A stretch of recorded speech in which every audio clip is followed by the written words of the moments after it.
Somebody made a post and said, tell me the worst thing your baby daddy did to you. But Okay, I obviously don't have a baby daddy, but let me tell you what my ex did to me. I was 19. We had been married for about a year. Yeah, legally married. I know, y'all. And things were not going well. To be honest, they never had gone well, even before the marriage, which I agreed to as kind of a way to fix the relationship. It makes no sense, but I was young and dumb, okay? The man used to get angry at me for God knows what. It could be the smallest thing, and he'd go out, turn his phone off, and come back the next day telling me he cheated on me, and it was my fault because I don't know, didn't buy a gallon of milk when we were running low or something. Like, it could be anything.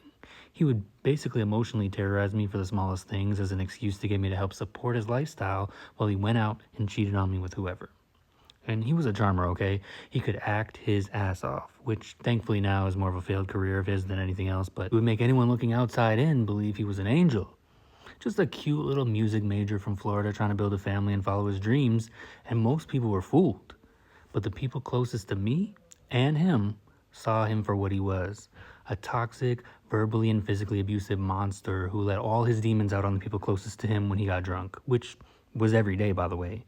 But one day after we broke up, we were still living together, he basically told me something that upset me. I don't remember what it was. Probably something to do with bringing a man over while I was there. Anyway, we get into an argument, and he was already drunk. But he ended up pushing me into the wall, and I, of course, pushed him back because, one, who do you think you are? And two, I had to defend myself. But that's when he decided to try to wrestle me to the ground. So we were fighting on the ground, and all of a sudden, I feel a sharp pain in my side.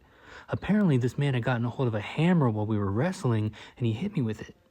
This insane person decided to play xylophone with my ribs, and I don't remember much of that, but eventually he stopped and left the house. He didn't come back that night, but in the morning he came back looking all smug and tried to tell me about whoever he was with that night because I was a useless bitch or whatever. I wasn't really listening, but then he leaves the living room and comes back. This time, he's demanding the keys to my car for whatever reason. But what do you mean, give me the keys? After you just played whack-a-mole in my body last night? Are you nuts?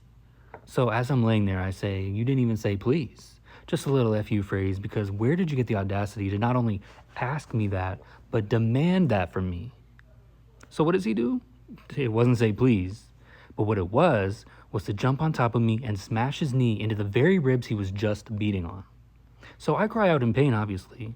I jump up and push him, asking what the fuck was his problem, and he goes to push me back, but I wasn't on good footing. He pushed me hard, and I fell straight back and straight through the sliding glass door of our balcony. I hit the railing of the balcony, and thankfully that's where it stopped, but I swear I could have went over. And we were on the 9th floor, so just imagine. Anyway, I was so upset and shook really, so I take the keys out of my pocket, I throw them at him, telling him to get the fuck out of my face. They hit him in the face, and he says, I'll regret that. He leaves with them. I sit there crying once it hit me what happened. We were already broken up, but that was the moment I decided I couldn't stay and wait to have enough money to move out. I had to get out immediately. I called my friends. They came and helped me move out that day. And when he came back with the car, I grabbed the keys and never looked back. But that wasn't the last of him.